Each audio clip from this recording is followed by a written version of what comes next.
Hello students, કેમ છો? મજામાં દીકરાઓ? Good morning. આજે ચેપ્ટર નંબર 4 માં દીકરાઓ આગળ વધીશું આપણે, જેની અંદર ઇમ્પોર્ટન્ટ ટોપિક છે આર્હેનિયસ સમીકરણ. પણ આર્હેનિયસ સમીકરણમાં જઈએ ને આપણે એ પહેલા સક્રિયકરણ ઉર્જા સમજવું ઇમ્પોર્ટન્ટ છે. સક્રિયકરણ ઉર્જા આવડી જશે તો આર્હેનિયસ નો સારો એવો ભાગમાં ખ્યાલ આવશે આપણને, અને એનો એક બેઝિક કોન્સેપ્ટ છે ને સારો ટોપિક છે. તો દીકરાઓ, સક્રિયકરણ ઉર્જા અંગ્રેજીમાં કહું તો activation energy, E for energy, A for activation. Energy of activation energy. તો દીકરાઓ, આ જે રાસાયણિક પ્રક્રિયા થતી હોય તો એ પ્રક્રિયા થવા માટેની પરિસ્થિતિ શું છે? ધ્યાન રાખજો, રાસાયણિક પ્રક્રિયા થતી હોય એ કઈ પરિસ્થિતિના કારણે થાય છે? તો કે 3 મુખ્ય મુદ્દા છે. પહેલો મુદ્દો કે પ્રક્રિયકો વચ્ચે સંઘાત એટલે સાથે અને સંઘાત એટલે અથડામણ. સંઘાત થવો જરૂરી છે, પહેલો મુદ્દો. બીજો મુદ્દો કે પ્રક્રિયક વચ્ચે જે સંઘાત થાય છે, સંઘાત થાય તે યોગ્ય દિશાએ હોવું જોઈએ. એમ તો સાહેબ આવું કેવું? હા દીકરાઓ, યોગ્ય દિશાએ અથડામણ થાય ને તો જે અથડામણ ફળદાયક હોય, નીકળે ફળદાયક ના હોય. આપણે કોલેજમાં હઈએ, બરોબર છે, ઘણી બધી વખત આપણે જોઈએ છીએ કે પિક્ચરમાં પણ એવા સીન બતાવે છે કે જૂનામાં હતા કે આ બાજુથી હીરો દોડતો આવતો, એક બાજુથી હિરોઈન દોડતી આવતી હોય અને બંને વચ્ચે દિવાલ હોય, ખબર ના પડે કે બંને જણા દોડતા આવી રહ્યા છે. અને જેવા દોડતા આવે ને, જેવા આમ કોર્નર પર આવે દિવાલના, ત્યાં બંનેને એકદમ સામસામે ખબર પડે કે સામે કોઈક આવી રહ્યું છે. તો એની અંદર 3 શક્યતા છે, સમજો. પહેલી શક્યતા કે એકબીજાથી દૂર જ ઊભા રહી જાય, અથડામણ ન થઈ. સમજો, અથડામણ ન થઈ, દૂર ઊભા રહી ગયા, અડધો ફૂટ 1 ફૂટના ડિસ્ટન્સે, બરોબર છે, અને ફળદાયક અથડામણ ન કહેવાય. બીજી વસ્તુ એવી થાય કે એકદમ નજીક આવી જાય ને ખબર પડે કે ઓ બાપરે, નજીક આવી ગયા, સ્લાઇટ એકબીજાની નજીક આવી ગયા, વધારે નજીક આવી ગયા, સમજો. તો એ પણ બી ફળદાયક અથડામણ નહીં કહેવાય. પણ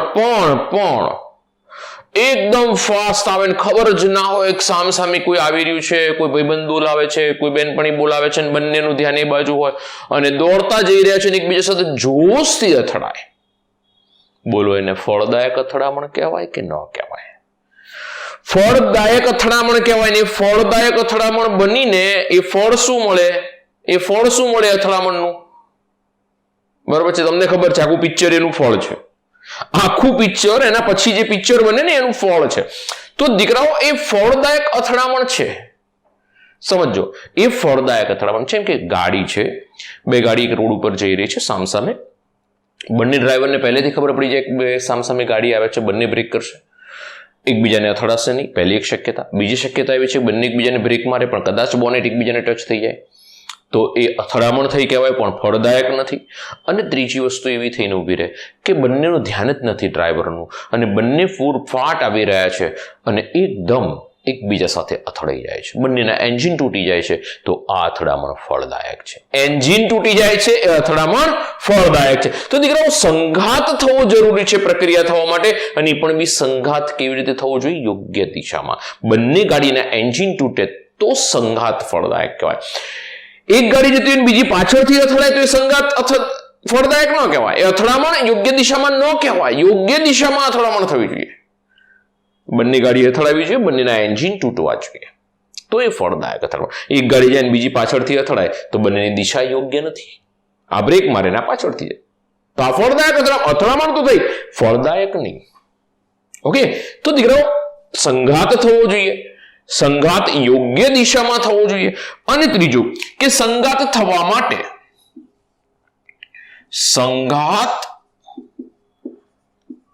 માટે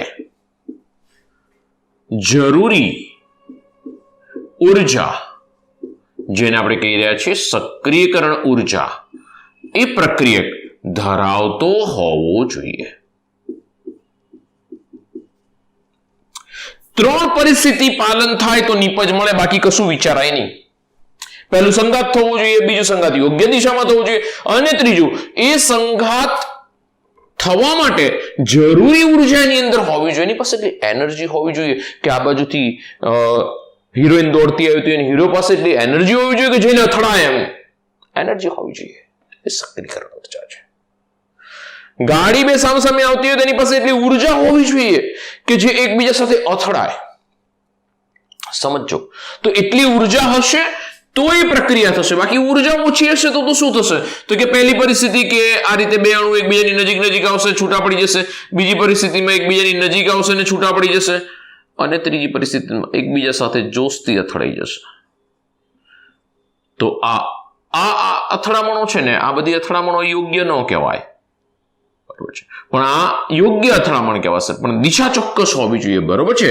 તો દીકરાઓ, આ રીતે આપણે જોવાની છે સક્રિયકરણ ઉર્જા. જોઈએ, સરસ મુદ્દો છે. એને થોડું પહેલા આલેખથી સમજીશું અને પછી બીજો મુદ્દો લઈએ. તો દીકરાઓ, સૌથી પહેલા એક આલેખ ડ્રો કરી દઈએ. મારી સાથે રહેશો. થોડો આલેખ આ બાજુ લઈ લઉં. પ્રક્રિયા અક્ષ સાથે ઉર્જાનો આલેખ. આ છે પ્રક્રિયા અક્ષ. પ્રક્રિયા થઈ રહી છે એ આ ઉર્જા. હવે તમને ખ્યાલ છે કે આપણે કોઈ પણ બી પ્રક્રિયા કરાવવા માટે જઈએ ને દીકરાઓ, એટલે પ્રક્રિયક પાસે દળ હશે ને દળ હશે એટલે ઉર્જા હશે. E = mc². એની પાસે પોતાનું દળ હોય એટલે ઉર્જા હશે. એક સાદા એક્ઝામ્પલથી આપણે સમજીએ કે ધારો કે મારી પાસે કોઈ એક પ્રક્રિયક છે. એ પ્રક્રિયક છે R કોઈ પ્રક્રિયક છે. એની ઉર્જા આટલી છે,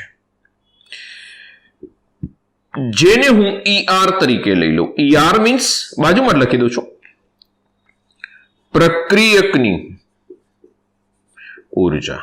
જો હું એક મોલ પ્રક્રિયક લઈ લઉં દીકરાઓ, સમજો, ઘણી બધી વખત ઘણા બધા છોકરાઓને ઘણા બધા કન્ફ્યુઝન હોય છે કે ER એટલે કે હું કહી રહ્યો છું પ્રક્રિયકની ઉર્જા, પણ જો હું એક મોલ પ્રક્રિયક લઈ લઉં ને, એક મોલ પ્રક્રિયકની ઉર્જા, એને HR કહેવાય. હું એક મોલ શબ્દ વાપરું ને તો HR, બાકી ER. બંને ER એટલે HR એ એન્થાલ્પી ઓફ રિએક્ટન્ટ, પ્રક્રિયકની એન્થાલ્પી છે.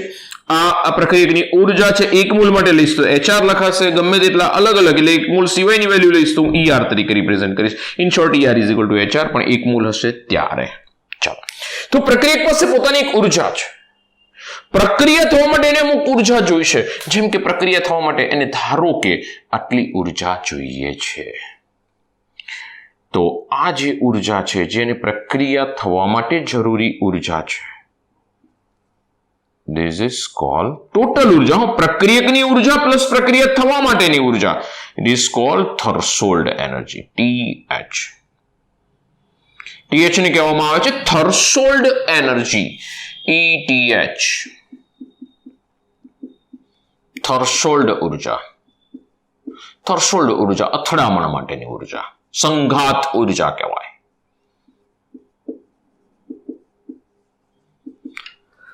પ્રક્રિયકની ઉર્જા છે આ રહી, આટલી છે.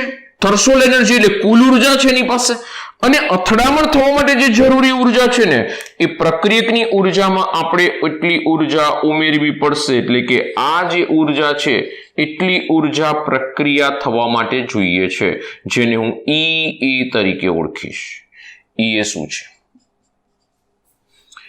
પ્રક્રિયક થી સક્રિયકૃત સંકીર્ણ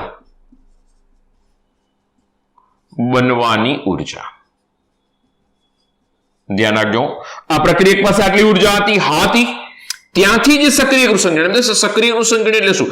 કોઈ પણ બી પ્રક્રિયા થાય ને ત્યારે દીકરાઓ પ્રક્રિયકના બંધ તૂટે, નિપજના બંધ બને. ધારો કે મારી પાસે આ રિએક્ટન્ટ છે A2 + B2. સમજો હો, જ્યારે એ પ્રક્રિયા કરીને પહોંચશે ને ત્યારે એ વચ્ચેનો બંધ હશે, એ તૂટવાની તૈયારીમાં, બી વચ્ચેનો બંધ છે એ પણ બી તૂટવાની તૈયારીમાં, પણ એ બી વચ્ચેનો બંધ બનવાની તૈયારીમાં, આ બંધ તૂટવાની તૈયારીમાં, આ બંધ બનવાની તૈયારીમાં, એટલે મધ્યસ્થી સંયોજન બને જેને સક્રિયકૃત સંકીર્ણ કહેવાય. મધ્યસ્થી નિપજ. ધ્યાન રાખજો. સક્રિયકૃત સંકીર્ણ. સક્રિયકૃત સંકીર્ણ આવડશે ને આખું નામ? તો સક્રિયકૃત સંકીર્ણ કેવો છે? એ બનાવવા માટેની ઉર્જા જોઈએ. પ્રક્રિયક પાસે ઉર્જા હતી, એક પ્રક્રિયા થવા માટે એક ઉર્જા આપવી પડી. હજુ આને એક સિમ્પલ એક્ઝામ્પલ લઈએ, સાદું એક્ઝામ્પલ જે રૂટીનમાં આપણે રેગ્યુલર ઘરે યુઝ કરીએ છીએ. એવા ઉદાહરણ લઈએ. મમ્મીને ખીચડી બનાવી છે તો એ શું કરશે? ચોખા લેશે, દાળ લેશે, પાણી ઉમેરશે, મીઠું ઉમેરશે, બસ એ ઉમેરી અને કુકરમાં મૂકી દેશે તો એની જાતે ખીચડી થઈ જશે?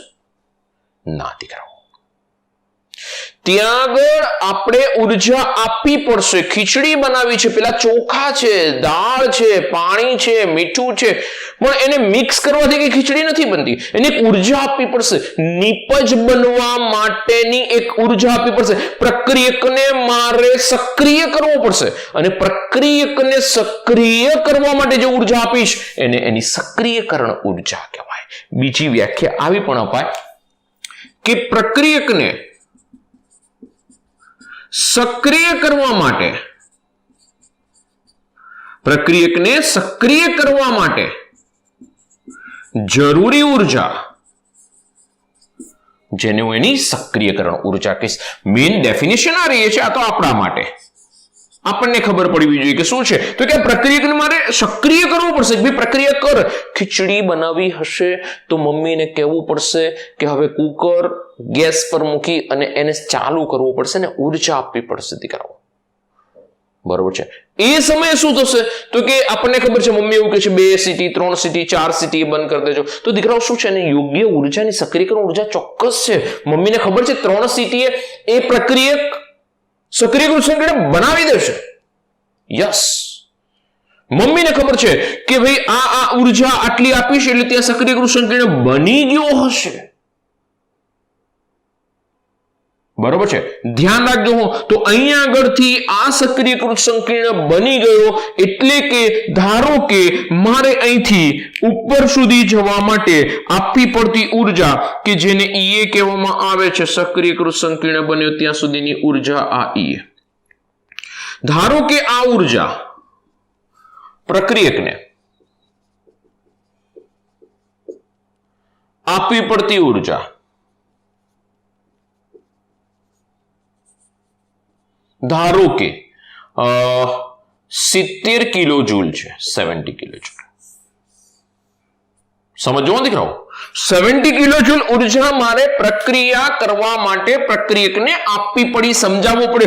લે ભાઈ 70 તને આપું છું, તું પ્રક્રિયા કર યાર પ્લીઝ.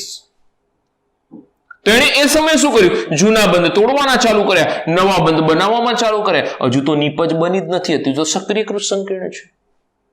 બની ગયું સક્રિયકૃત સંકીર્ણ. ધીમે રહી નિપજ બની રહી છે. હવે ધ્યાન રાખજો મમ્મી, ખાસ કરીને હું ઉદાહરણ જે એકદમ સિમ્પલ આપું છું દીકરાઓ, તમારી સમજૂતી માટે સરસ રહેશે. પહેલા ચોખા અંદર દાળ નાખી દીધી, પાણી નાખી દીધું, મીઠું નાખી દીધું, હલાવી દીધું, કુકર પર મૂકી દીધું, સીટી વાગી ગઈ, સક્રિયકૃત ઉર્જા આપી દીધી મમ્મીએ કીધું હતું એટલી. 3 સીટી 4 સીટી એ મમ્મીની કેલ્ક્યુલેશન હોય કે 4 સીટી થાય એટલે ટેમ્પરેચર આટલું જ હોય, 3 સીટી થાય એટલે ટેમ્પરેચર આટલું જ હોય, એટલે એટલી ઉર્જા આપી દીધી. જો ભૂલથી પણ 2 સીટી વધારે વાગી જશે ને તો ઉર્જા વધી જશે, તો ખીચડી બળી જશે. સમજો મારા શબ્દો. એટલે મમ્મીને ખબર છે કે આટલી ઉર્જા આપીશ ત્યાં સુધી કોઈ વાંધો નથી. તો દીકરાઓ અહીંયા આગળ આટલી ઉર્જા આપી દીધી, એની સક્રિયકરણ ઉર્જા છે. પ્રક્રિયક તૈયાર થઈ ગયો, સક્રિયકૃત સંકીર્ણ બનાવી દીધું. હવે શું થશે? મમ્મી તરત જેવું, મારા શબ્દો યાદ રાખજો દીકરાઓ, કે જેવું ખીચડી બની જાય તરત મમ્મી કુકર ખોલી નાખે છે? ના, તમે સમજો. મમ્મી એવું કહેશે કે ના 5-10 મિનિટ ઉભા રહો. શબ્દ વાપરવામાં આવે છે ને સીજવા દો. એવું નથી કે 3 સીટી કે 4 સીટી વાગી ગઈ એટલે ખીચડી બની જ ગઈ. એને સીજવા દો. જો ભૂલથી પણ એ તમે બનાવેલી છે 3 કે 4 સીટી મમ્મીએ કીધું, ધારો કે 3 સીટી મમ્મીએ કીધું કે ભાઈ હવે ખીચડી બની જશે, અને તમે જો તરત કુકર ખોલી નાખો. ઉછળે એવું ના વિચારશો. કુકર ખોલી નાખો અને પછી તમે ચેક કરશો તો ખીચડી કાચી હશે. એટલે કે એને નિપજમાં રૂપાંતરિત થવા માટે પણ એક થોડી ઉર્જા, થોડો સમય જોઈશે. થોડી એને ઉર્જાની જાતે રિલીઝ કરશે, અને રિલીઝ કરવા દો ઉર્જા. એ ઉર્જા રિલીઝ કરશે ને પછી એ નિપજમાં પરિણમશે. જોજો અમુક સમયે કોઈક દિવસ એવું પણ બન્યું હશે કે તમે ભૂલથી કુકર ખોલી નાખ્યું હોય તો મમ્મી એમ કહેશે કે ખીચડી સીજાવા ના દીધી, જો કાચી રહી. એટલે કે આ સ્ટેજ પર પડી રહી છે. એટલે કે હવે આપણે એને થોડો સમય આપીશું, થોડી પ્રક્રિયા આગળ વધશે, ત્યાં ધીમે રહીને નિપજમાં રૂપાંતરિત થશે. This is product. It is AB plus AB. It means 2AB. This is product. આ નિપજ થઈ ગયું. 2AB મારી નિપજ છે, અને એ વખતે નિપજની ઉર્જા કેટલી? તો નિપજની ઉર્જા EP જેટલી છે. જુઓ, એમ દેખશે નિપજની ઉર્જા આટલી હોય. ના દીકરાઓ, નીચે બી જઈ શકે. આલેખ અહીંથી અહીં બી જઈ શકશે, આના કરતા ઓછી પણ થઈ શકશે. બીજા આલેખમાં સમજીએ છીએ. તો આ છે નિપજમાં રહેલ ઉર્જા. જો 1 મોલ માટે બતાવીએ તો એને શું કહેવાય? HP કહેવાશે. શું કહેવાશે? HP કહેવાશે. સમજો દીકરાઓ. તો આ મારી પાસે ER આવી ગયો, 1 મોલ માટે બતાવીશ તો HR. આ મારી પાસે EP છે, 1 મોલ માટે બતાવીશ તો HP. હવે એ સમયે જ્યારે બી પ્રક્રિયા પૂર્ણ થાય એ સમયે નિપજ પાછી ઉર્જા બહાર ફેંકે છે. કેટલી ઉર્જા બહાર ફેંકે? તો ધારો કે એ 20 કિલોજૂલ ઉર્જા સક્રિયકૃત સંકીર્ણમાંથી નિપજ બનતા ઉત્પન્ન થાય. ધ્યાન રાખજો, 20 કિલોજૂલ ઉર્જા પ્રક્રિયકમાંથી નિપજ બનતા ઉત્પન્ન થાય.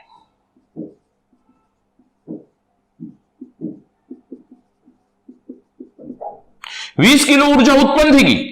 સમજો. આટલી ઉર્જા ઉત્પન્ન થઈ હતી. હવે તમે વિચારો, 20 કિલો જૂલ જેટલી ઉર્જા ઉત્પન્ન થઈ ગઈ, એટલે બાકીની ઉર્જા પ્રક્રિયક એની પાસે રાખી.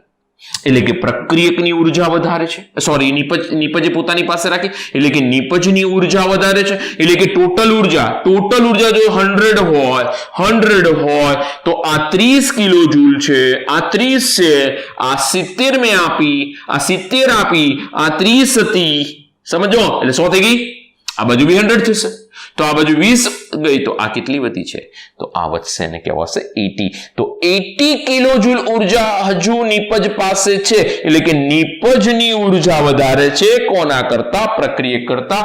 તો EP is greater than ER, એટલે કે HP is greater than HR. તો delta H is equal to HP minus HR. It is equal to positive. ધન આવશે ને દીકરાઓ? 20 કિલો જૂલ ઉર્જા ઉત્પન્ન થઈ. સમજો, પ્રક્રિયા થઈ તો મેં આપી 70, 20 ઉત્પન્ન થઈ. જરૂર હતી 70 ની પ્રક્રિયા થવા માટે, 70 આપી, 20 ઉત્પન્ન થઈ. તો હવે બીજા સ્ટેપમાં જવું હોય તો આ 20 કિલો જૂલ ઉર્જા અહીંયા આગળ જાય તો બી ઉર્જા તો આપણે આપવી જ પડશે ને. સમજો, આ ઉત્પન્ન થતી ઉર્જા પ્રક્રિયક પાછો નવો પ્રક્રિયક વાપરે એવું માની લો, તો આપણે બીજી તો પાછી આપવી પડશે ને. એટલે કે ઉર્જા કેવી થઈ ગઈ? પ્લસ થઈ ગઈ. તો આ પ્રક્રિયાઓને કઈ પ્રક્રિયાઓ કહેવામાં આવે છે? ઉષ્મા શોષક પ્રક્રિયાઓ. શું કહેવામાં આવશે? ઉષ્મા શોષક પ્રક્રિયા. આ જે આલેખ છે ઉષ્મા શોષક પ્રક્રિયાનો આલેખ છે. કયો આલેખ છે? ઉષ્મા શોષક પ્રક્રિયા. Delta H is positive, delta H is positive, delta H is positive. અહીંથી બી ખબર પડે, જુઓ આ વધારે છે, this is ડેલ્ટા H. આ જે છે બે પ્રક્રિયક અને નિપજની ઉર્જા વચ્ચેનો જે તફાવત છે, it is ડેલ્ટા H. અને ડેલ્ટા H અત્યારે હાલ કેવો મળી રહ્યો છે? પોઝિટિવ મળી રહ્યો છે. જોઈ લો, તમારી સામે જ છે. સમજો દીકરાઓ, બહુ જ સમજૂતી માંગશે. અને પછી આનાથી આગળ આપણી પાસે આર્હેનિયસ સમીકરણ છે. બરોબર છે? આનાથી આગળ આપણી પાસે આર્હેનિયસ સમીકરણ છે. તો દીકરાઓ થોડું ધ્યાન રાખજો. એક વખત ફરીથી પ્રક્રિયક લઉં છું R A2+B2 પ્રક્રિયા થઈ રહી છે, પ્રક્રિયક પાસે અમુક ઉર્જા છે. હવે મારે પ્રક્રિયકને પ્રક્રિયા કરવા માટે અમુક ઉર્જા આપવી પડશે બહારથી, એ જ આપણી એક્ટિવેશન એનર્જી છે. તો મેં ઉર્જા પ્રક્રિયકને આપી, પ્રક્રિયક સક્રિયકૃત સંકીર્ણ બની ગયો.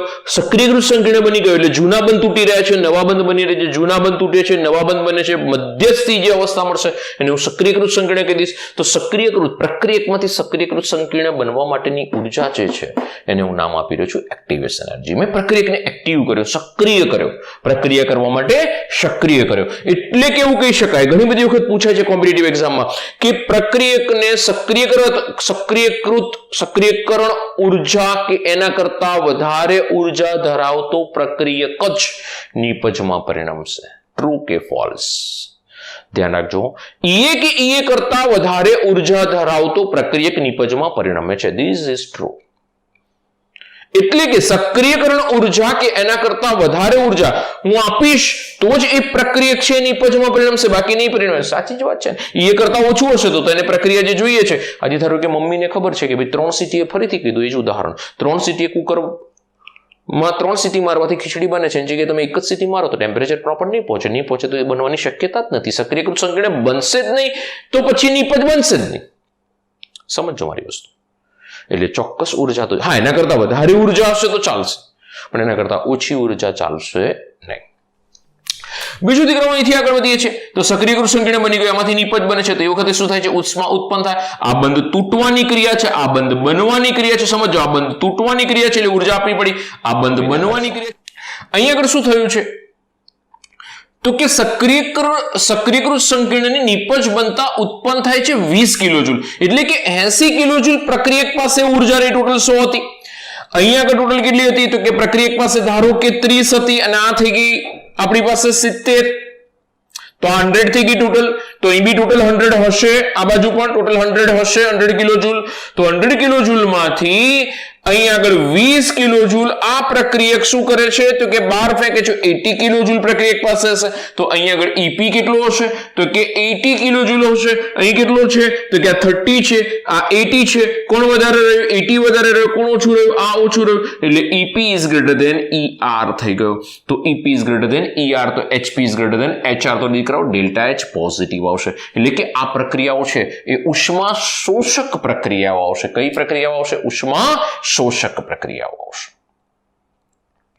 આ છે જૂના બંધ તૂટવાની પ્રક્રિયા છે. એ જૂના બંધ તૂટી રહ્યા છે, આ જગ્યાએ નવા બંધ બની રહ્યા છે. તો જૂના બંધ તોડવા માટે મારે 70 કિલોજૂલ ઉર્જા આપવી પડી. નવા બંધ બન્યા ત્યારે 20 કિલોજૂલ ઉર્જા ઉત્પન્ન થઈ. 80 આની પાસે રહી, નિપજ પાસે રહી. 80 નિપજ પાસે રહી, 20 ને બહાર ફેંકી દીધી. બરોબર છે. તો આ ધ્યાન રાખીશું. 20 કિલોજૂલ ઉર્જાથી કઈ પાછી પ્રક્રિયા ફરીથી થવાની નથી, કારણ કે એને જોઈએ છે પ્રક્રિયા થવા માટે બીજા સ્ટેપમાં 70.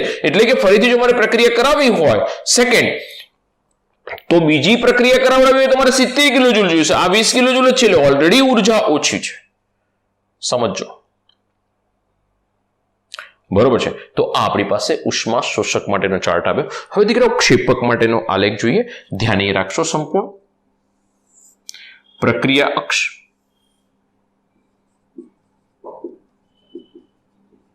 વિરુદ્ધ ઉર્જા. પ્રક્રિયક પાસે એક ઉર્જા હશે, કારણ કે દરેક પ્રક્રિયક પાસે માસ હશે એટલે એની ઉર્જા હશે. આ જે ઉર્જા છે એને કહેવામાં આવે છે ER. પ્રક્રિયક પાસે એક ઉર્જા હશે, ઇટ ઇઝ ER. અહીં લખેલું જ છે મેં કે પ્રક્રિયક પાસે રહેલી ઉર્જા. બીજું, પ્રક્રિયા થવા માટે એને ઓછામાં ઓછી ધારો કે આટલી ઉર્જા જોઈએ છે. પ્રક્રિયા થવા માટે એને આટલી ઉર્જા જોઈએ છે. જો કુલ પ્રક્રિયા અક્ષથી આ લઉં છું તો એને કહેવામાં આવે છે threshold energy. Threshold energy ETH threshold energy સંઘાત ઉર્જા છે. બીજું કે પ્રક્રિયકને નિપજમાં પરિવર્તિત થવા માટે અમુક ઉર્જા જોઈશે જ. આ જે ઉર્જા છે એને આપણે એક્ટિવેશન એનર્જી કહીએ છીએ. EA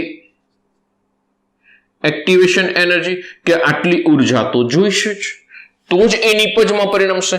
નિપજમાં નહીં પરિણમે. તો હવે આપણે આલેખ દોરવા માટે જઈએ તો કે પ્રક્રિયક આ ઉર્જા સાથે આગળ વધે છે અને એ જેટલી ઉર્જા મળી જાય છે, એ જેટલી ઉર્જા મળ્યા પછી સક્રિયકૃત સંકીર્ણ બનાવશે. ધારો કે મારી પાસે અહીં પ્રક્રિયક છે X2 + Y2. તો એ x વચ્ચેનો બંધ તૂટી રહ્યો છે, x વચ્ચેનો બંધ તૂટશે, y વચ્ચેનો બંધ તૂટશે, પણ xy વચ્ચે બંધ બનશે. અને શું કહેવામાં આવશે? સક્રિયકૃત સંકીર્ણ. સ લખું છું, સક્રિયકૃત સંકીર્ણ. ધ્યાન રાખજો હો દીકરાઓ. હવે શું થાય છે તો કે નિપજ બને છે. નિપજ બને ત્યારે એની ધારો કે ઉર્જા જે છે EP, ધીસ ઇઝ પ્રોડક્ટ. તો એની જે ઉર્જા છે એને કહેવામાં આવશે EP. EP શું છે તો કે નિપજમાં રહેલી ઉર્જા. 1 મોલ માટે લઈશું એને HP પણ કહેવાશે. અત્યારે હાલ તમે જુઓ ER is greater than EP છે. નિપજ કરતા પ્રક્રિયકની ઉર્જા વધારે છે. ER it is greater than EP. તો ડેલ્ટા H મને કેવો મળવાનો છે તો કે ડેલ્ટા H, પછી આવું પણ લખી શકાય, HR 1 મોલ માટે લઈશું એને HR કહેવાશે. તો HR is greater than HP. Delta H is equal to HP minus HR. આપણી પાસે રેડી છે આ ફોર્મ્યુલા. તો એ આપણને કેવી મળશે તો કે HP નાનો હશે, HR મોટો હશે, તો વેલ્યુ કેવી મળવાની છે? નેગેટિવ. તો જો ડેલ્ટા H નેગેટિવ હશે તો આ પ્રક્રિયા કોના માટે હશે તો કે ક્ષેપક માટે હશે. તો આ ઉષ્માક્ષેપક પ્રક્રિયાઓનો આલેખ છે.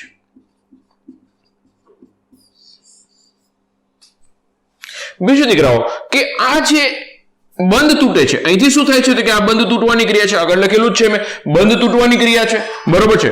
આ જે છે બંધ તૂટવાની ક્રિયા છે, અને પેલી બાજુ શું થઈ રહ્યું છે? બંધ બનવાની ક્રિયા છે.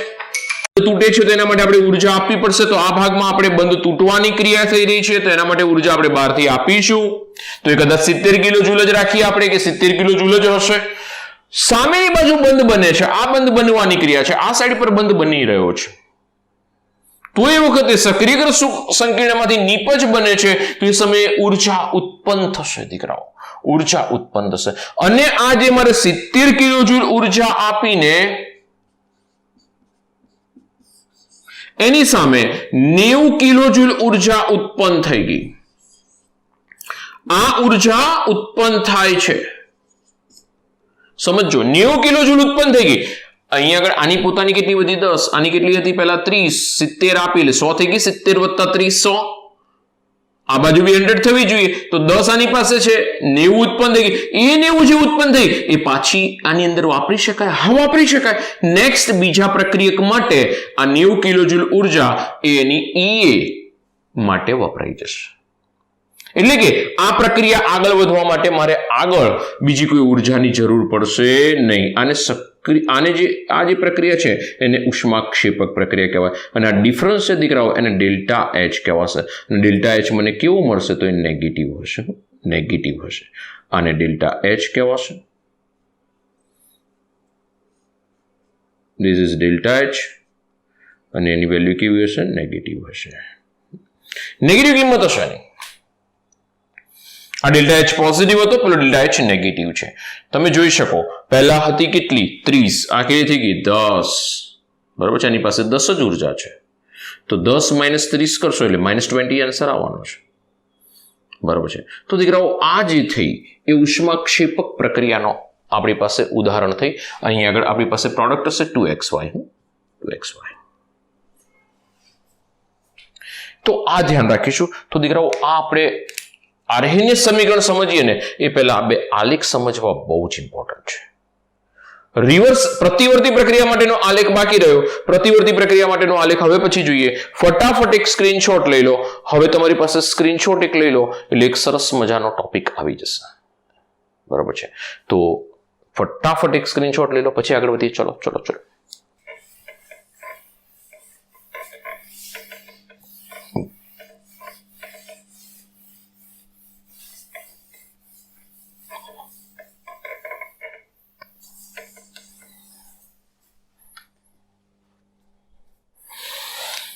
અથડામણ, સંઘાતની ચર્ચા આપણે લાસ્ટ લેક્ચરમાં પણ કરી હતી. એના નિયમમાં ધ્યાન રાખજો. આપણે આગળ ચર્ચા કરેલી છે, એક વખત થોડું યાદ કરી લઈએ. આપણે કીધું હતું કે સંઘાત થવો જોઈએ, સંઘાત થવો જોઈએ તો જ પ્રક્રિયા થાય, નીકળા નિપજ બને નહીં. સમજો તમે, સંઘાત થાય, અથડામણ થાય તો જ આપણને નિપજ મળે. કોલેજમાં જઈએ ને પછી એમને પાછા આવી આંટો મારીને તે તારી નોટબુક લીધી, હા લીધી, મેં મારી લીધી, તો ચલો હવે આપણે ઘેર જઈએ, તો દીકરાઓ એ નિપજમાં ન પરિણમે. સમજો તમે? હું તમને કહેવા માંગુ પણ સંઘાત થવું જરૂરી છે, અથડામણ થવી જરૂરી છે, એની સાથે લોજિકલી ચર્ચા થવી જરૂરી છે. બરોબર છે?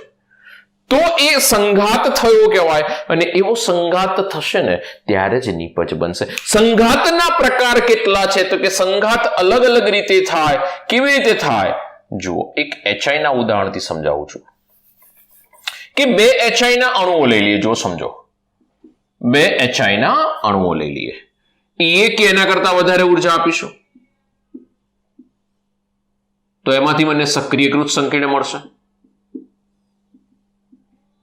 આપણે હમણાં જ આલેખ દોર્યો. ચલો, એની અંદરથી જો આપણને H2+I2 પ્રકારની નિપજ મળી જાય છે, આ HI નું વિઘટન થયું. બરોબર છે? તો આ ફળદાયક અથડામણ થઈ. ફળદાયક અથડામણ, ફળ મળ્યું એવી અથડામણ, નિપજ મળી, કંઈક ફળ મળ્યું. તમે કોલેજમાં જાઓ છો ને અથડામણ કેવી રીતે થાય છે એના પર ડિપેન્ડન્ટ છે દીકરાઓ. નિપજ મળશે કે નહીં મળે. બરોબર છે? સમજો. તો યોગ્ય દિશામાં અથડામણ થવી જરૂરી છે. ધારો કે આ એક HI નો અણુ છે. જો આપણે HI ના અણુ પણ ધ્યાન રાખજો, આકાર બી એનો પ્રોપર જ બનાવ્યો છે. H નું કદ નાનું આવે હો મિલા, એટલે, અને I નું કદ મોટું આવે. એટલે ઘણા બધા પછી આમ હાથ દોર દે, આમ હાથ દોર દે, અહીંથી આમ પગ દોર દે, અને પછી કે અથડામણ યોગ્ય દિશામાં થવી જરૂરી છે. એક બાજુ ચોટલો દોરી દે. એ ભાઈ ધ્યાન રાખજો, થાય ને. અહીંયા આગળ જો આ એક હેન્ડ, અહીંયા આગળ હા, એક બાજુ આનો હાથ, આનો હાથ, આ બાજુ બે પગ. અથડામણ યોગ્ય દિશામાં થવી જરૂરી છે. અથડામણ થશે તો જ, ફળદાયક અથડામણ થાય તો જ નિપજમાં પરિણમે, બાકી એ નિપજમાં પરિણમશે નહીં. એટલે દીકરાઓ આ જે છે એ પ્રક્રિયકો છે આપણા HI. This is real reactant હો, હકીકતના સાચા પ્રક્રિયકો છે. ઓકે, એ કે એના કરતા વધારે ઉર્જા આપીશું.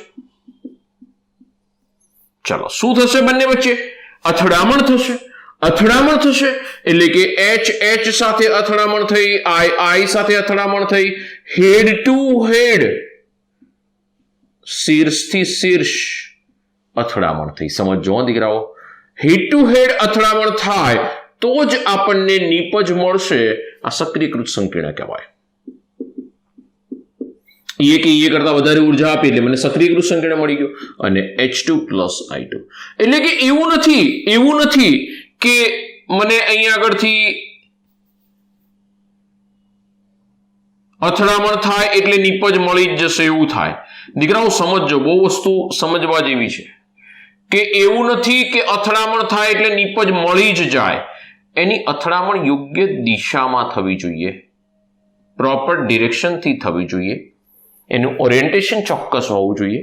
અમારી પાસે HI નામની નિપજ મળી ગઈ, H2+I2. બરોબર છે? ચલો, આ રીતની પ્રક્રિયા થઈ રહી છે. હવે બીજું એક અથડામણ જોઈ લઈએ કે જો દિશા મહત્વની છે. આ H સાથે I છે, H નો અણુ I સાથે જોડાયેલો છે, HI નો એક અણુ, HI નો બીજો અણુ. જો હેડ ટુ હેડ અથડામણ નથી, આના ટાંટિયા ઉપર છે. આ અથડામણને ફળદાયક અથડામણ ન કહેવાય.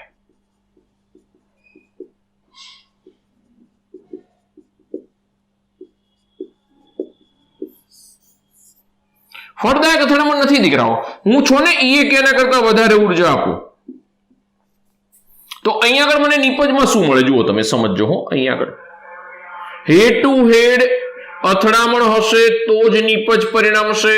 હેડ ટુ હેડ અથડામણ નહીં હોય તો નિપજ નહીં પરિણમે, અને એનો એ જ પ્રક્રિયક પરત પણ મળી શકે. તો આ આપણું સક્રિયકૃત સંકીર્ણ છે. તો અહીંથી HI બનશે,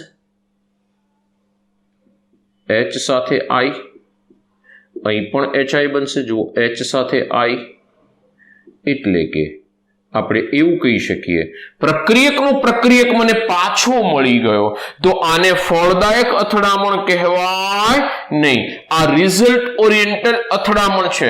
આવી અથડામણો બહુ ઓછી માત્રામાં થતી હોય છે પણ બહુ ઓછી માત્રામાં થતી હોય. એ કરતા વધારે બંનેમાં ઉર્જા છે પણ ચોક્કસ રીતે નીપજ આ જ આપશે, આ નીપજ નહીં આપે કારણ કે આની અથડામણ ચોક્કસ. અથડામણ સાહેબ આવી બે જ રીતે થાય ના દીકરાઓ, ઘણા બધી રીતે અથડામણ થાય છે. આ HI નો અણુ છે, બીજો HI નો અણુ એની સાથે આવ્યો, આમ આવી જાય તો આ રીતે અથડામણ થાય. ઘણા બધા પ્રકાર છે, ઘણી બધી કન્ડિશન્સ, ઘણી બધી સંભાવના છે અથડામણની.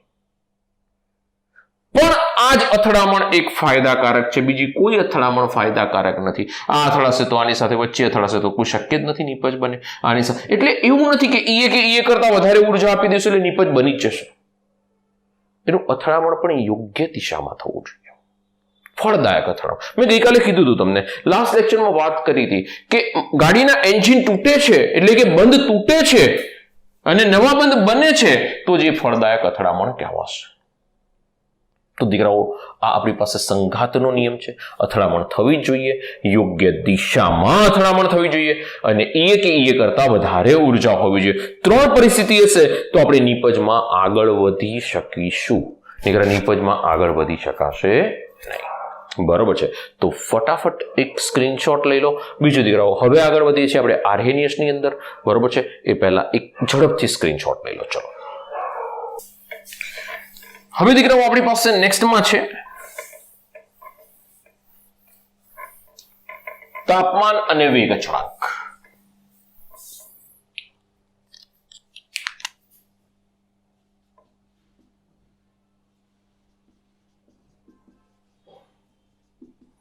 તાપમાન સાથે સંબંધ સીધો સંબંધ છે અને સારો સંબંધ છે.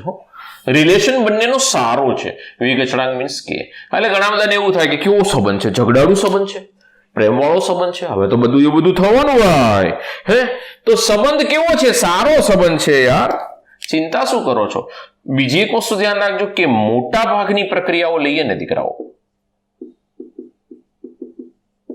એની અંદર તાપમાનમાં જો વધારો કરવામાં આવે ને તો ખ્યાલ હોય તો વેગમાં વધારો થાય.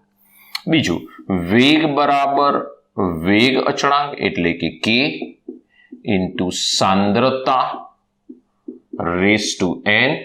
આવું આપણે આગળ લઈને આવ્યા છે વેગનું સમીકરણ. યસ, જો વેગ વધે ને તો સીધી વસ્તુ છે કે માં વધારો થવાનો જ છે. તો હવે સંબંધ શું થઈ ગયું? તાપમાન વધતા વેગ વધે, વેગ વધતા વેગ અચળાંક વધે. યસ યસ યસ, r અને k. ક્લિયર? તો તાપમાન વધારતા વેગ અચળાંકમાં વધારો થાય છે, સીધો સંબંધ મળી ગયો. બીજો મુદ્દો દીકરાઓ, ચલો તાપમાન વધારતા તો વેગ અચળાંકમાં વધારો થઈ રહ્યો છે. તાપમાન વધારતા વેગ અચળાંકમાં વધારો થઈ રહ્યો છે. This is confirm and final. એક સરસ મજાની વાક્ય રચના આપી છે NCERT ની બુકમાં કે રાસાયણિક પ્રક્રિયાના તાપમાનમાં 10 ડિગ્રી સેલ્સિયસ જેટલો વધારો કરતા રાસાયણિક પ્રક્રિયા વેગ બમણો થાય છે. આમ તો વેગ નહીં, વેગ અચળાંક.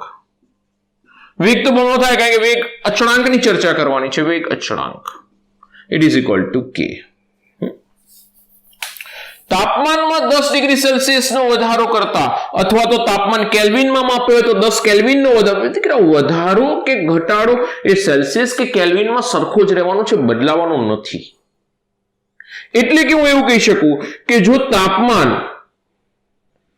કે T ડિગ્રી સેલ્સિયસે હોય અને જો કે T + 10 ડિગ્રી સેલ્સિયસે હોય તો આ બંનેનો ગુણોત્તર એ તાપમાનના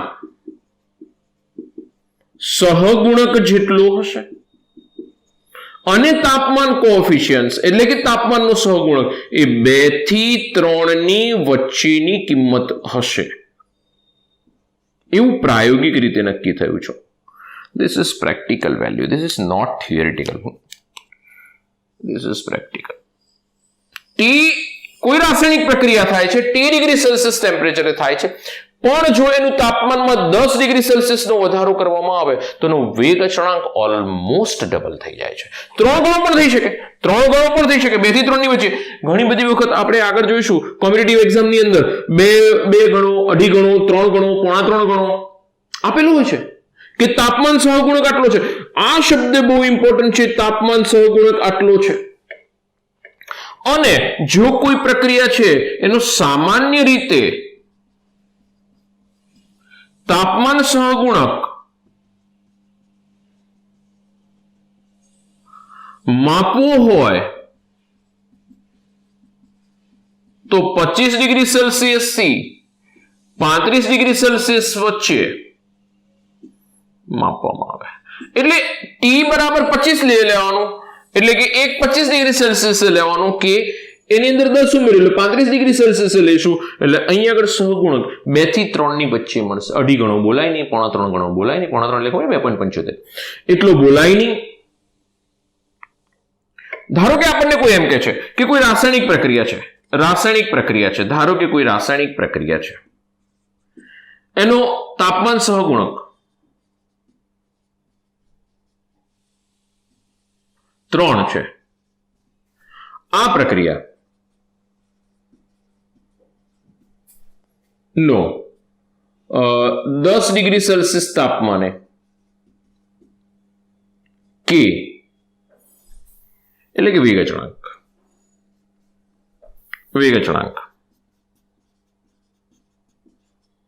x હોય તો 50 ડિગ્રી સેલ્સિયસ તાપમાને વેગ અચળાંક કેટલો હશે? સમજો દીકરાઓ, 10 ડિગ્રી સેલ્સિયસ તાપમાને વેગ અચળાંક કેટલો છે? તો કે વેગ અચળાંક કે છે સહગુણક 3 છે, -3 ના સમજતા પાછા 3 છે. વેગ અચળાંક x છે, 10 ડિગ્રીએ વેગ અચળાંક x છે. સમજો 10 ડિગ્રી સેલ્સિયસ તાપમાને વેગ અચળાંક કેટલો છે? k છે, સોરી x. વેગ અચળાંક, તાપમાન 10 ડિગ્રી સેલ્સિયસ તાપમાને x છે. હવે તમે જુઓ તાપમાન સહગુણક કેટલો છે? 3 છે, એટલે કે 3 ગણો વેગ વધશે. 20 ડિગ્રી સેલ્સિયસ ટેમ્પરેચર કરું ડબલ તો આ કેટલો થઈ જાય? 3x, 3 ગણો થશે. બીજું 10 ડિગ્રી સેલ્સિયસ વધારો 30 ડિગ્રી સેલ્સિયસ કરું, આ કેટલો થશે? 9x. 40 ડિગ્રી સેલ્સિયસ કરું, કેટલો થશે? 9 તરી 27x. જો 3 ગણો વધારો 9 થી, એટલે x હતો x થી 3, 3x થી 9x, 9x થી 27, 50 ડિગ્રી સેલ્સિયસ તાપમાને 27 તરી 81x. તો આન્સર 81 ગણો વધારે વેગ અચળાંક હશે. એ જગ્યાએ અહીંયા આગળ 2 લખીને પણ કરી શકાશે કે વેગ તાપમાનનો સહગુણક. ઓકે, આનો સ્ક્રીનશોટ લઈ લો એટલે પછી સુધારો કરું. લઈ લીધો. ઓકે, જો તાપમાનનો સહગુણક 2 છે, 10 ડિગ્રી સેલ્સિયસ તાપમાને 20 ડિગ્રી સેલ્સિયસ તાપમાને વેગ અચળાંક x છે, તો 70 ડિગ્રી સેલ્સિયસ તાપમાને કેટલો થશે? લો, આવડશે? 2 વડે મલ્ટીપ્લાય કરો. 10, 20 ની જગ્યાએ 20, 30, 40, 50, 60, 70. 20, 30, 40, 50, 60, 70. અહીંયા આગળ x છે, 2 છે એટલે 2x, 4x, 8x, 16x, 32x. 2 વડે મલ્ટીપ્લાય કરો, બમણું થતું જશે. બરોબર છે. એટલે આ ધ્યાન રાખજો, તાપમાન સહગુણક. બરોબર છે. તાપમાન સહગુણક તમને આપી દેશે, પ્રેક્ટિકલ વસ્તુ છે. હા, 10 ડિગ્રી સેલ્સિયસ માટે છે તો એ પ્રેક્ટિકલી સ્વીકારેલું દીકરાઓ. થિયરિટિકલ આપણને કોઈ સૂત્રથી કે ક્યાંય કશું મળવાનું નથી. આ પ્રેક્ટિકલી સ્વીકાર્યું છે ને, આપણે ત્યાં ડાયરેક્ટ લઈ લેવાનું છે અને રકમમાં આપી દેશે. નથી આપ્યું તો આપણે બમણું લઈને ચાલીશું. બરોબર છે, બમણું લઈને ચાલીશું. આપ્યું હશે તો જેટલા હું આપે છે એટલા ગણું લઈને ચાલવાનું. ઓકે, તો દીકરાઓ ધ્યાન રાખજો. ફટાફટ એક સ્ક્રીનશોટ લઈ લો. હવે આપણે આગળ વધવું છે આર્હેનિયસમાં. ઓકે, આર્હેનિયસમાં આના પછી આગળ વધીએ. આ એક પ્રાઇમરી આવી ગયું. આરએનએસ નો પાયો છે દીકરાઓ, આ બેઝિક છે. આરએનએસ અહીંથી સ્ટાર્ટ થઈ ગયો, બરોબર છે. તો ધ્યાન રાખશો, ફટાફટ એક સ્ક્રીનશોટ લઈ લો પહેલા.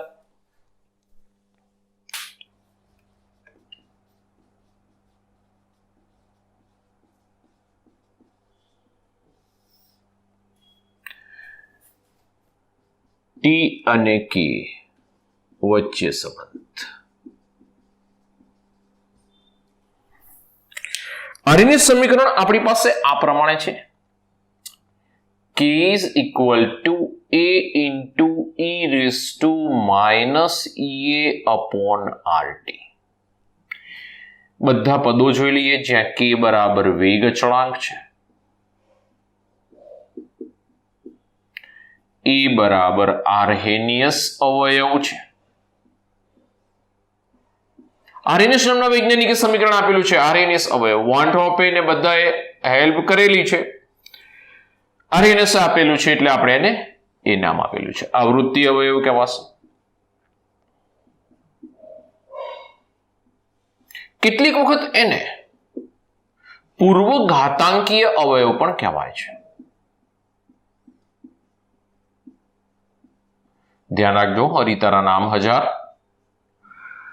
આરએનએસ અવયવને એને લઈ લઈશ, આવૃત્તિ અવયવ તરીકે લઈશ. પૂર્વ ઘાતાંકીય એટલા માટે કે ઘાતાંકની આગળ આવે છે એટલે પૂર્વ ઘાતાંકીય. ઈને શું કહેવાશે? ઘાતાંકીય અવયવ અથવા તો ઘાતાંકીય અચળાંક. ઈ સક્રિયકરણ ઉર્જા, જે જૂલ પ્રતિ મોલ અથવા તો કિલો જૂલ પ્રતિ મોલમાં માપીશું. એનું બીજું નામ છે ઉર્જા અવરોધ. ધ્યાન રાખજો શબ્દ. એના પછી છે આર, વાયુ અચળાંક. વાયુ અચળાંકની કિંમત આપણે લઈ લઈશું 8.314 જૂલ અપોન કિમો. એટલે 8.314 લેવાય આમાં, કારણ કે આ જૂલમાં છે એટલે જૂલમાં લઈશું. વાયુરૂપ હોત તો 0.082 લેત. તાપમાન ટી કેલ્વિનમાં. આવી ગયા બધા અવયવ. હવે કે વિરુદ્ધ ટી નો આલેખ બનાવે છે, પૂછેલો ક્વેશ્ચન છે. તો એ આલેખ છે ને આ રીતે મળે છે. ધ્યાન રાખજો. આઈઆઈટી 2010 પૂછેલો.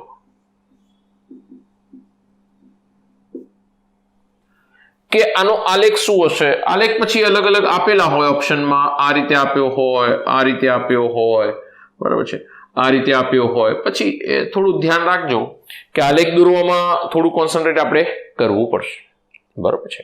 તો આ આલેખ છે, પૂછેલો છે એટલે થોડુંક ધ્યાન રાખજો. કેવી રીતનો આલેખ આપણને આ રીતે મળશે.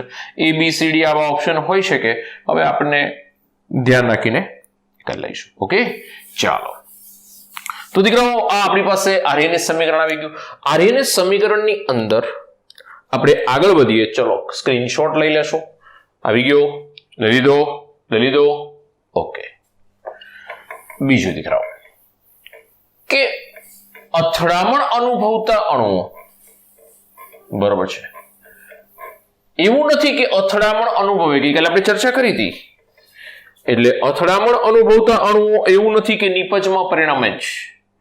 તો અથડામણ અનુભવતા અણુઓ માટેની ચર્ચા આપણે કરવા જઈશું. ગતિ ઉર્જાનો આલેખ દોરીશું અણુઓના અંશ સાથે. ધ્યાન રાખજો, બીજો એક આલેખ છે, થોડું કોન્સન્ટ્રેટ કરજો. આલેખ આપણને કંઈક આ રીતે મળે.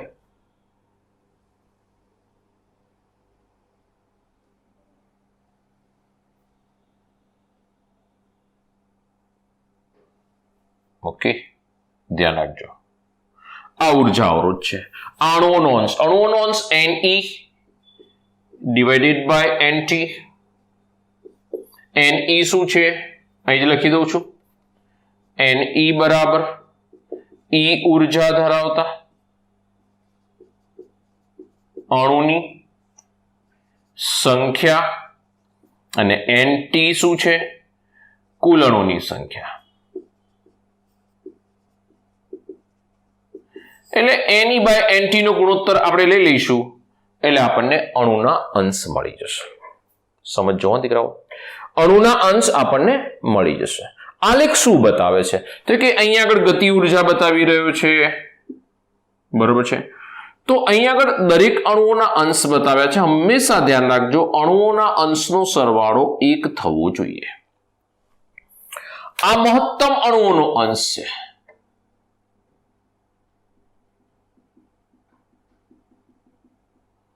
બરોબર છે, આ મહત્તમ અણુઓનો અંશ છે. બીજું કે અહીંયા આગળ પણ આ અણુઓ અંશ ધરાવે છે, એની ઉર્જા છે. આ અણુઓનો અંશ છે, એની ઉર્જા છે. આ અણુઓનો અંશ છે, એની ઉર્જા છે. દરેક અણુઓના અંશ અલગ અલગ ઉર્જા ધરાવે છે. આલેખ સમજો, સરસ છે, નીકળે કન્ફ્યુઝન આવશે ઘણા બધા. આ ધારો કે મારી પાસે મહત્તમ ઉર્જા ધરાવે છે એવા અણુઓનો અંશ છે, એ ઉર્જા છે આપણે લઈ લઈએ કે ભાઈ 50 કિલો જૂલ. ધ્યાન રાખજો, હું ગઈકાલના આલેખ, લાસ્ટ લેક્ચરના આલેખને અનુલક્ષીને જ બનાવીશ. આ જે છે એ ધારો કે મારી પાસે 10 કિલો જૂલ છે, આ 20 કિલો જૂલ છે. તો 10 કિલો જૂલ ઉર્જા ધરાવતા અણુઓની સંખ્યા, આ મહત્તમ અણુઓની સંખ્યા મને મળી એ ધારો કે 0.4 છે મોલ અંશ, સોરી એનો અણુનો અંશ. બીજું 0.3 અણુઓનો અંશ ધરાવે છે, આ 0.2 ધરાવે છે.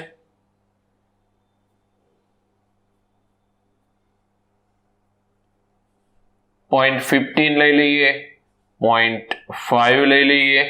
અને ધ્યાન રાખજો, અણુઓના અંશનો સરવાળો ટોટલ 1 થવો જોઈએ, 1 થવો જોઈએ. 4 ને 3 7 ને 2 9, તો અણુઓનો અંશ કેટલો થયો અહીંયા આગળ 0.9. જો સરવાળો કરો, આટલાનો સરવાળો કરો, 1 થવો જોઈએ, નથી થયો, આ 0.9 થાય છે.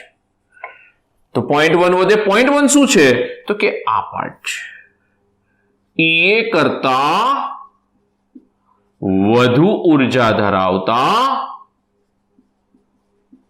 અણુઓનો અંશ. એટલે કે ઉર્જા અવરોધને, એવું પણ કહેવાય, ઉર્જા અવરોધને ક્રોસ કરતા અણુઓનો અંશ, કે જે 70 કિલો જૂલ છે. આપણે ગઈકાલે 70 લીધેલું છે, યાદ કરી લો.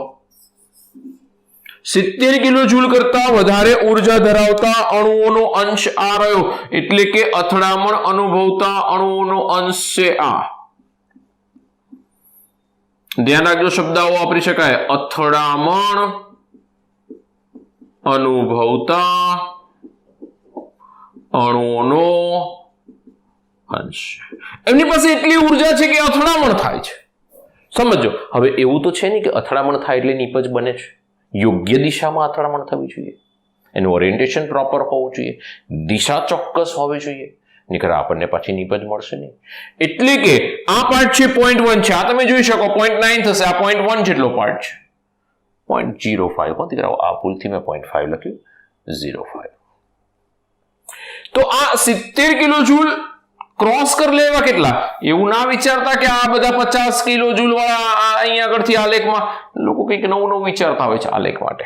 તો આ 70 કિલો જૂલ કે એના કરતા વધારે ઉર્જા ધરાવતા આ 70 કિલો જૂલ, એટલે 70, આમ તો બધા વધારે જ છે, એટલે કે 70 કિલો જૂલ, એટલે એને ઉર્જા અવરોધને ક્રોસ કરી નાખ્યો, એને ક્રોસ કરી નાખ્યો એવા અણુઓનો આ ભાગ છે. અને લગભગ 0.1 જેટલો હશે, એપ્રોક્સ બોલી રહ્યો છો, પછી 0.5 બી હોઈ શકે, 0.05 બી હોઈ શકે, પણ બહુ ઓછો હશે, બહુ ઓછો હશે, આ ભાગ બહુ ઓછો હશે.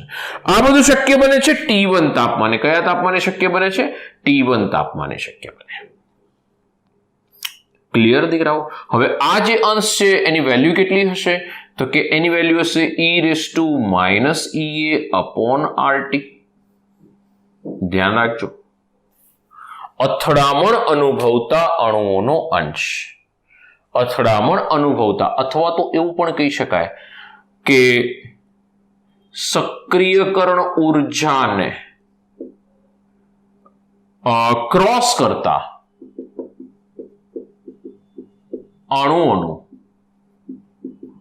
અંશ બરાબર અથવા proportional to e raised to minus EA upon RT. ધ્યાન રાખજો, ઉર્જા અવરોધને ક્રોસ કરતા પણ લઈ શકાય.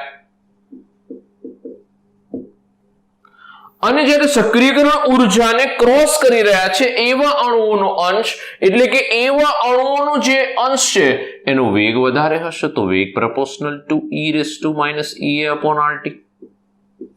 વેગ વધારે છે તો આપણને ખબર છે r proportional to k. વેગ અચળાંકના સમપ્રમાણમાં તો k proportional to e raised to minus EA upon RT. તો k is equal to a into e raised to minus EA upon RT. બરોબર છે. અને એનું સમીકરણ આવી ગયું આપણું. તો દીકરાઓ ધ્યાન રાખજો, આ વસ્તુ એક આપણે ધ્યાનમાં રાખીશું. આલેખ સમજજો પ્રોપર. હવે જો આપણને 10 ડિગ્રી સેલ્સિયસ ટેમ્પરેચર વધારવાનું કહે છે અને પછી આલેખ દોરવાનું કહે છે. T1 તાપમાન હતું, હવે T2 તાપમાને જોઉં છું તો આપણને ખ્યાલ છે કે એ જે આલેખ મળશે એ વધારે સપાટ હશે, એટલે આના જેટલો ઊંચો નહીં થાય, વધારે સપાટ હશે. પરંતુ એ જે આલેખ હશે એમાં એ ધ્યાન રાખવાનું છે કે અથડામણ અનુભવતા અણુઓનો અંશ એ વધી જશે. એ ઓલરેડી T1 કરતા ઓલમોસ્ટ ડબલ હશે. કેવો હશે? ડબલ હશે.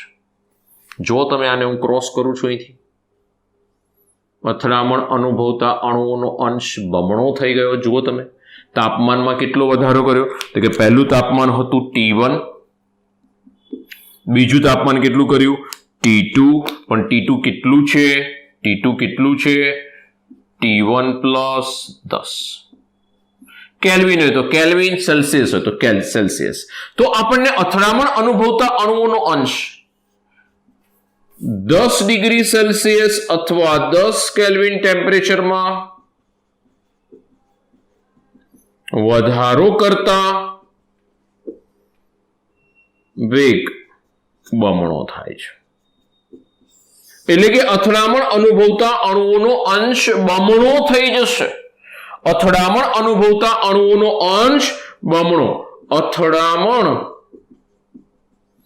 અનુભવતા અણુઓનો અંશ બમણો થાય. હવે એ બમણો થાય એટલે વેગ બમણો થવાનો જ છે. બરોબર છે. તો દીકરાઓ આ ધ્યાન રાખજો કે અથડામણ અનુભવતા અણુઓનો અંશ બમણો થઈ જશે. બરોબર છે.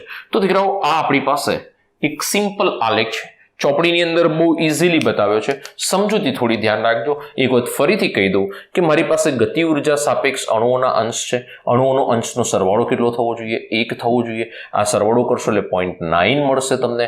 0.1 બાકી રહ્યો. 0.1 કોના માટે મળ્યો? તો કે અથડામણ એટલે કે જેની સક્રિયકરણ ઉર્જા E કરતા વધારે છે એવી ઉર્જા ધરાવતા અણુઓનો ભાગ છે. એ ભાગ કેટલો છે? તો કે 0.1 જેટલો છે અત્યારે હાલ. એ કેટલી ઉર્જા છે? 70 કિલોજૂલ. એના કરતા ઓછી. આ 50 કિલોજૂલ ધરાવતા અણુઓની સંખ્યા બહુ બધી વધારે છે. 50 કિલોજૂલ અનુભવતા અણુઓની સંખ્યા એ લગભગ 40% છે, બહુ જ વધારે છે. પણ એ 50 કિલોજૂલ જેટલી મહત્તમ એટલે કે એ મહત્તમ સંખ્યા ધરાવે છે, પણ 70 એટલે કે E કરતા ઓછી ઉર્જા છે. એટલે 6 એવા અણુઓની સંખ્યા વધારેની, પણ એવા અણુઓ પ્રક્રિયા કરી શકતા નથી. સમજો, એ અણુની સંખ્યા વધારે છે કે બહુ જ બધા અણુઓ છે કે જેની ઉર્જા 50 કિલોજૂલ છે, પણ શું કામની? એ ઉર્જા ધરાવે છે, એ અણુઓની સંખ્યા વધારે હોવા છતાં એ નિપજમાં પરિણમવાના નથી. નિપજમાં કોણ પરિણમશે? કે જેની ઉર્જા E કરતા વધારે હશે એવા અણુઓ જ નિપજમાં પરિણમશે. એટલે આટલા અણુઓ અથડામણ અનુભવશે અને નિપજમાં પરિણમવાની શક્યતા ધરાવી રહ્યા છે. પછી તો યોગ્ય દિશા આવશે. બરોબર છે દીકરા. પણ આટલા અણુઓ માટે તો મહત્તમ આવા અણુઓ છે, મહત્તમ 0.4 એટલે કે 40% જેવા અણુઓ છે કે જેની ઉર્જા 50 કિલોજૂલ છે, પણ એ 70 કિલોજૂલ નથી. એટલે આ અણુઓ, આટલે સુધીના અણુઓ પ્રક્રિયા અનુભવતા નથી. પણ અહીંથી જેવા અણુઓ આગળ વધ્યા એ બધા પ્રક્રિયા અનુભવે છે એટલે યોગ્ય દિશામાં અથડામણ હશે. તો મારા શબ્દો સમજો. પણ એ અનુભવવા માટે રેડી છે, પ્રક્રિયા પૂર્ણ કરવા માટે નિપજમાં રૂપાંતર થવા આ બધા અણુઓ તૈયાર છે. જેની સક્રિયકરણ ઉર્જા કરતા એ વધારે ઉર્જા ધરાવે છે. પછી તો બીજો મુદ્દો છે કે યોગ્ય દિશામાં અથડામણ થવી જોઈએ. બરોબર દીકરાઓ? તો ફટાફટ એક સ્ક્રીનશોટ લઈ લો. સુપર ડુપર છે, આલેખની સમજૂતી કમ્પ્લીટ છે. બરોબર છે? તો આ દીકરાઓ થોડું ધ્યાન રાખજો. સ્ક્રીનશોટ લો ફટાફટ, પછી આગળ વધીએ.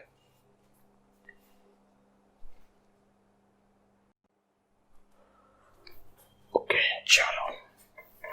આરએનએસ સમીકરણને આપણે અલગ અલગ સ્વરૂપમાં રિપ્રેઝન્ટ કરીએ, એના આલેખ જોઈએ. બરોબર છે? તો ધ્યાન અહીંયા આગળ સંપૂર્ણપણે આરએનએસ સમીકરણ, એનો આલેખ દીકરાઓ, એનું પેલું સમીકરણ, અને પછી એના અલગ અલગ સ્વરૂપમાં રિપ્રેઝન્ટ કરીએ. તો એનું સમીકરણ છે કે બરાબર a into e raise to minus ea upon RT. બરોબર છે? ચલો આપણે આને ln લગાડીએ, log base e. ln k બરાબર ln a, સમજો ગુણાકાર છે એટલે સરવાળો થાય, ln e minus ea upon RT.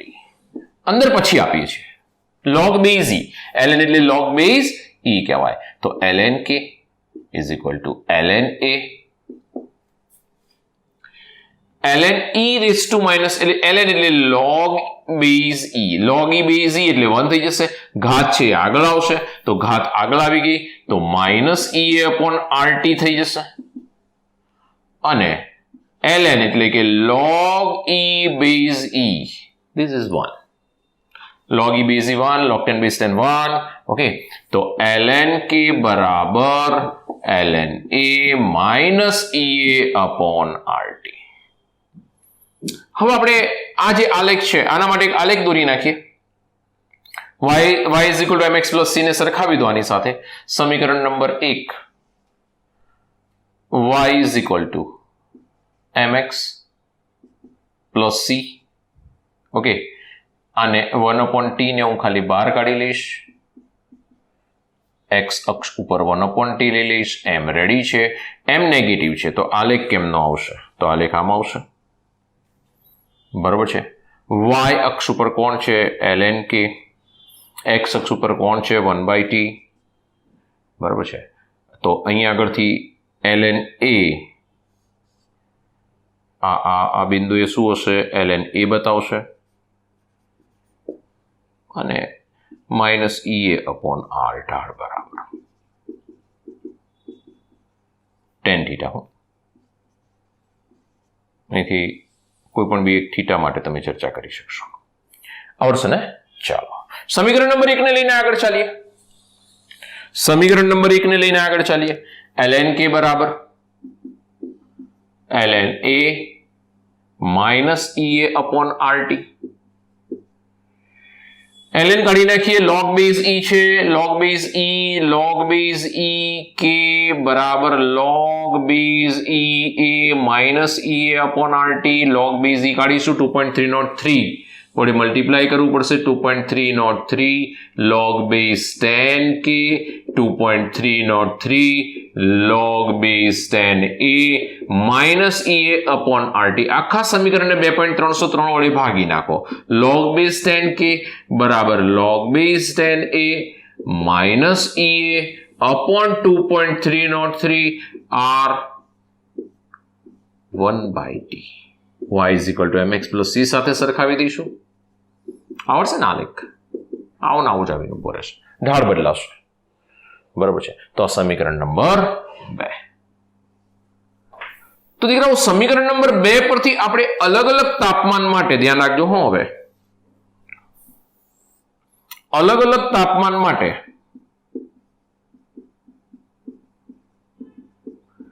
કેના આલેખ, ફોર્મ્યુલા, સૂત્રો. તો log બેઝ 10 k1 બરાબર log બેઝ 10 એ તો અચળાંક છે, minus ea upon 2.303 into r 1/t1. log base 10 k2 it is equal to log base 10 a minus e upon 2.303 r 1/t2. અને સમીકરણ નંબર અત્યારે હાલ રોમનમાં 1 અને 2 કહું છું. એક દીકરા હું સ્ક્રીનશોટ લઈ લેજો. મારે સમીકરણ નંબર 1 ભાગ્યા સમીકરણ નંબર 1 ભાગ્યા સમીકરણ નંબર 2 કરવું છે. સમીકરણ નંબર 2 ભાગ્યા સમીકરણ number 1.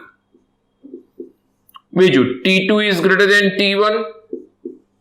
It means K2 is greater than K1. બરોબર છે.